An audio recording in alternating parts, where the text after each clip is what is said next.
দেখো বন্ধুরা, আজকে আমি বানাচ্ছি ঝটপট করে কাতলা মাছের পেটি ঝাল। আর তার জন্য দেখো এখানে সমস্ত রকম মশলা ছিল, তাতে আমি মিক্সডে পেস্ট করে এই যে মশলাটাকে আমি ভালো করে কষিয়ে নিচ্ছি।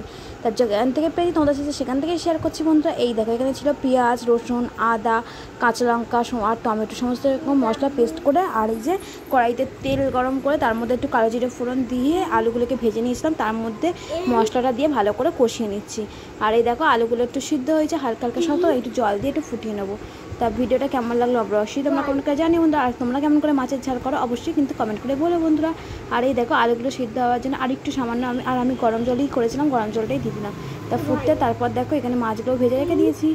আর এই দেখো এখানে ফাইনালি দেখেছো আমার মাছের ঝাল রেডি। তা ভিডিওটা কেমন লাগলো অবশ্যই কমেন্ট করে জানিও বন্ধুরা। বাই বাই, দেখা হবে নেক্সট কোনো ভিডিওতে। ভালো থাকবেন, সুস্থ থাকবেন। আর যারা আমার চ্যানেলটা নতুন দেখছে তারা প্লিজ বন্ধুরা সাবস্ক্রাইব করে দিও বন্ধুরা, আর লাইক কমেন্ট শেয়ার করে দিও। Bye bye.